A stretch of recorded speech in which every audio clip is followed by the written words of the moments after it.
Kita pasti sangat familiar dengan benda satu ini. Kaca merupakan bagian penting dari dunia modern saat ini. Kaca menggunakan beberapa bahan baku yang paling melimpah di bumi.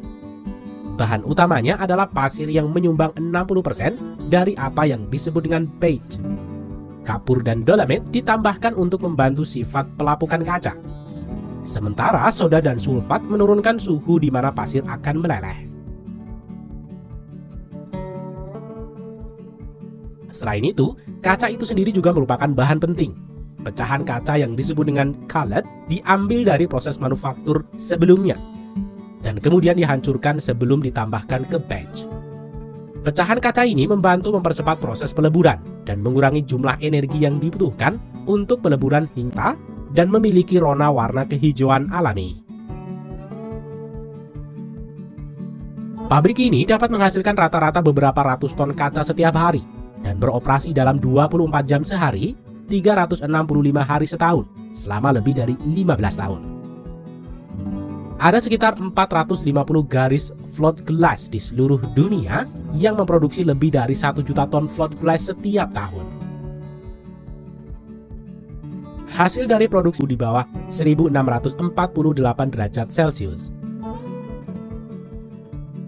Saat bahan beige memasuki tungku, udara panas dialirkan ke dalam tungku dengan kipas besar dan bergabung dengan aliran gas alam. Sehingga menghasilkan semburan api bagaikan obor yang dapat melelehkan beige hanya dalam hitungan menit.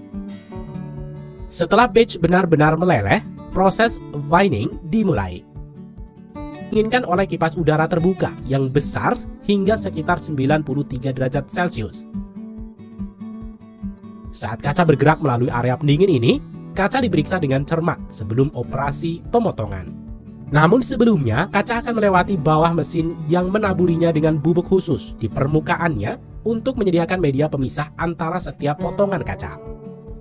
Selanjutnya, kaca dipotong dengan mencetaknya dengan roda pemotong karbida yang bergerak dua arah, sembari kaca terus berjalan di atas konveyor.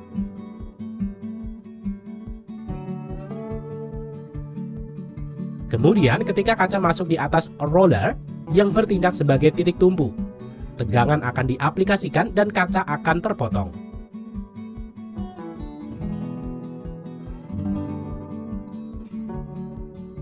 Setelah kaca terpotong, plat kaca selanjutnya diarahkan ke dalam kelompok kecil ke salah satu dari beberapa jalur pengepakan.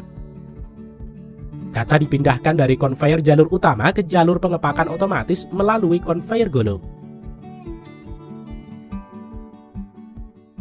Kemudian di bagian quality control, kaca akan diperiksa secara otomatis dan menyingkirkan kaca yang tidak memenuhi syarat ke bagian daur ulang untuk digunakan sebagai cullet yang digunakan kembali dalam proses batching.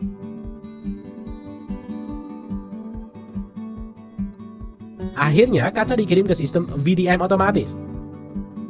Modul transfer vakum yang beroperasi seperti penyedot debu akan membawa dan menumpuk kaca pada bagian akhir produksi.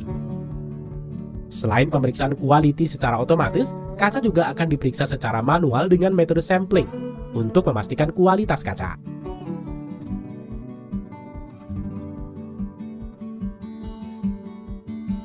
Dan akhirnya wadah disegel dan dipindahkan ke pengiriman untuk diantar ke para konsumen di seluruh dunia.